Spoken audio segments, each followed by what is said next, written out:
So mga kautang, lumipas na naman ang 6 na araw na binigay sa akin ni Mr. Cash para ako ay makapag-reloan dito. Kasi mga kautang, kung naaalala ninyo no, na first loan ko dito kay Mr. Cash is na-reject ako, second loan dito is na-approve na ako, at nung ako ay mag-reloan na dito mga kautang no, na meron na silang sanang offer na 1,500 na 30 days babayaran, na ang ma-receive ko dito ay 1,245 kasi meron silang interest mga kautang na 45 pesos at meron silang service fee na i-deduct mga kautang na 255 pesos. Not bad sana siya mga kautang kasi babalik ko ng 1,545 in 30 days yan. So nasa 295 lang sana lahat-lahat kasama ng service fee at yung interest ng 30 days mga kautang. Kaya nga lang ay until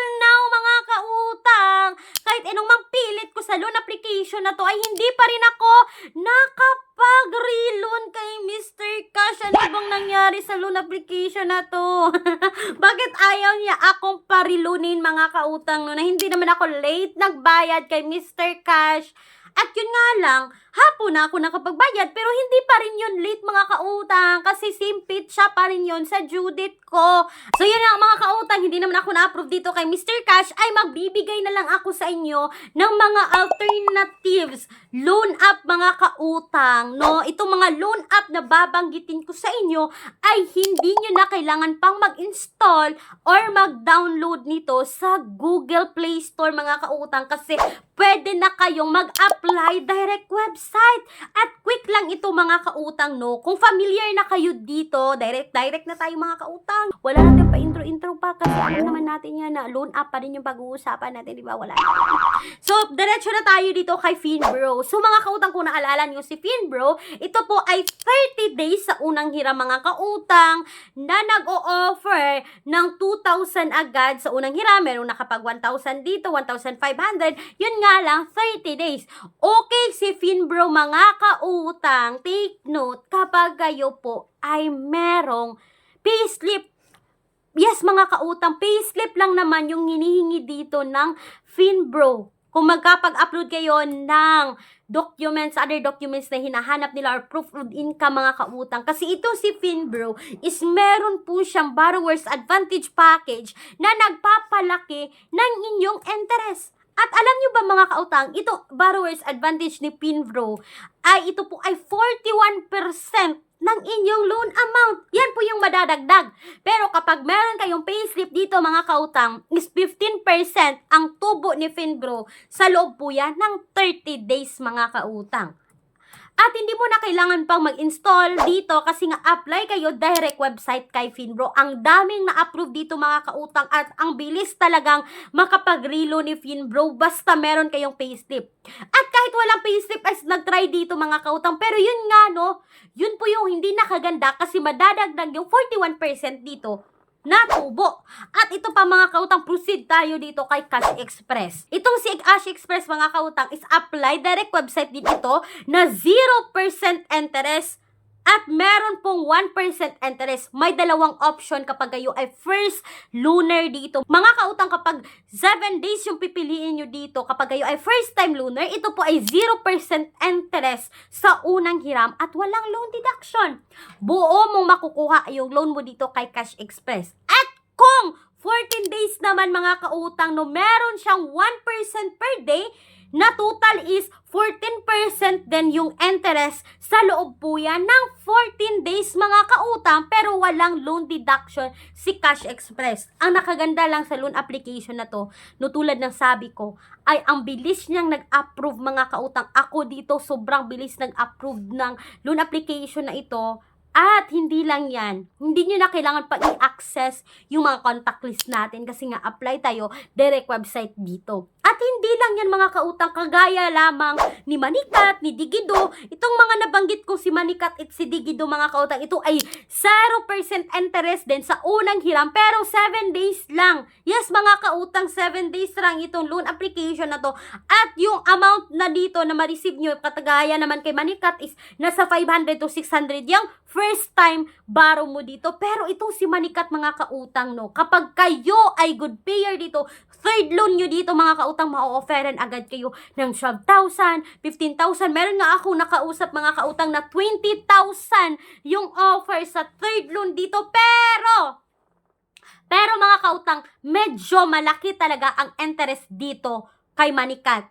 At itong si Digido rin mga kautang, no, pwede nyo siyang i-prolong. For example, pwede nyo siyang i-extend ng 14 days, kagaya lang siya ng Online Loans Pilipinas na mayroon ding prolongation na itong si Online Loans Pilipinas mga kautang is 0% interest. 10 days nga lang ito mga kautang at may kaunting deduction or yung sinasabi nilang processing fee na 45 pesos sa loan amount mo dito mga kautang. Pero pwede mo rin i-prolong yung pagbayad dito kapag kayo ay second loaner na dito kay Online Loans Pilipinas.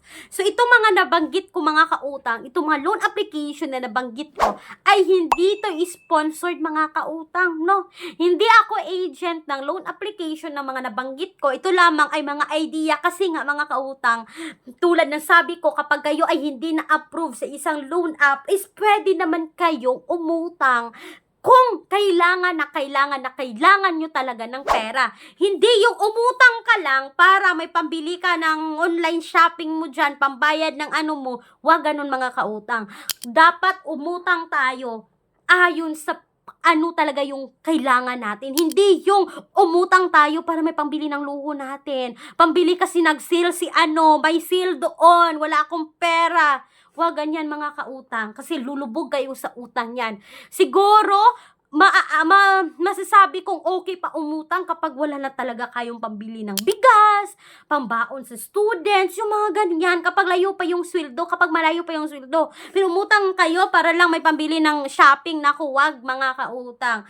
At speaking nga ng mga nabanggit kong mga utangan, dito naman tayo sa, alam ko mga kautang na ang dami sa atin ngayon ang employed na merong mga payslip, no? Kung meron kayo niyan mga kautang, naghahanap talaga kayo ng pamalakihan. Meron akong alam na gusto kong i-share sa inyo. You can visit paramax.ph dahil nagre-review siya dyan about kay CIMB Bank. At yes mga kautang, hindi lang din si CIMB Bank kasi ang dami niyang na-review dito about sa mga credit card, about sa security credit card. May mga na-review na siya dyan about sa mga bank loan. Is you can visit po para may idea kayo about kay CIMB Bank kasi nag-offer ito mga kautang ng personal loan up to 1M. Yes, legit na offer po ito ng CIMB Bank. At hindi lang yan mga kautang, kung hindi kayo na-approve dito kay CIMB Bank, is pwede nyo lang subukan itong always kong sinasabi dito na bank personal loan na nag-o-offer mga kautang ng minimum of 20,000, maximum of 2M. Yes, mga kautang, legit po na bank ito. Ito po yung mga qualified dito. Ito yung mga requirements as you can see sa screen. Tingnan nyo na lang. And please take note that all applications submitted is subject for bank approval. So mga kautang, if meron pa kayong other questions regarding dito, is you can email me right away, clariza@gmail.com. So mga kautang, yun lang po yung pinaka-update ko dito kay Mr. Cash. But kapag lalampas naman ng 6 days, hindi ko talaga ito titigilan mga kautang, no? Susubukan ko talaga ulit itong si Mr. Cash kasi nagigigil na talaga ako dito kung bakit no nag-decline na naman ako dito. Ay, nako mga kautang, at abangan nyo yung susunod na video ko. At isa pa mga kautang, abangan nyo yan next week dahil i-announce ko na kung sino yung mananalo ng ating 20 katao na tig 100 pesos GCash. At sa video na to, hanapin nyo rin ang hashtag word dahil mamimili ako ng 2 tao na makakomment ng tamang hashtag word na mananalo ng tig 50 pesos GCash. And that's all for today's video mga kautang. Once again, this is Clarice, ang inyong number 1 para utang dahil utang is life. Bye bye bye!